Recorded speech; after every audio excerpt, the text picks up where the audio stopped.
حادثة مأساوية وصادمة تهز الجالية المغربية بإيطاليا والرأي العام الوطني عقب وفاة المواطن المغربي عبد الرحيم فقير البالغ من العمر 43 سنة خلال تدخل لأجهزة الشرطة بمدينة بولونيا. هذه القضية اللي أثارت موجة وغضب كبير ومطالب بكشف الحقيقة الكاملة، وبالضبط تعود تفاصيل الواقعة إلى يوم الأحد 19 من يوليوز بمدينة بولونيا الإيطالية، وتحديدا بحي سيترو، حيث تلقت الشرطة الإيطالية بلاغا يفيد بوجود شخص في حالة اضطراب داخل إحدى مناطق المرائب.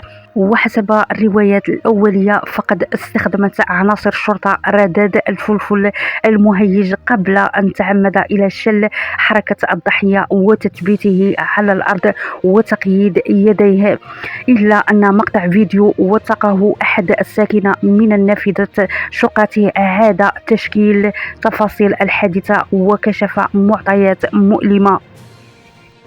ويظهر في المقطع الفيديو المصور للراحل عبد الرحيم فقير وهو مثبت بالقوة على الأرض من قبل عنصرين من الشرطة بمساعدة الشخص الثالث، فيما يسمع صوته وهو يستغيث بعبارات النجدة كفى قبل أن يتوقف فجأة عن الحركة ويفقد وعيه تماما ليفارق الحياة بعد ذلك بعين المكان.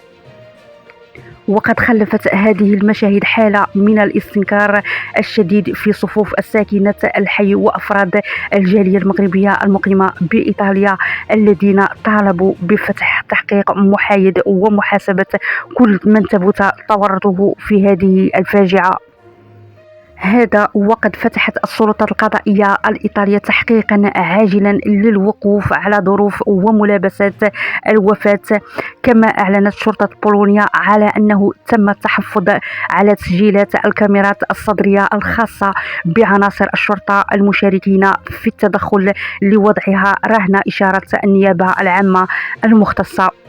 وفي الوقت الذي تنتظر فيه عائلة الفقيد والجالية المغربية نتائج التشريح الطبي الكفيل بتحديد السبب المباشر والدقيق للوفاة، تبقى جميع الفرضيات قائمة في انتظار ما ستسفر عنه التحقيقات الرسمية.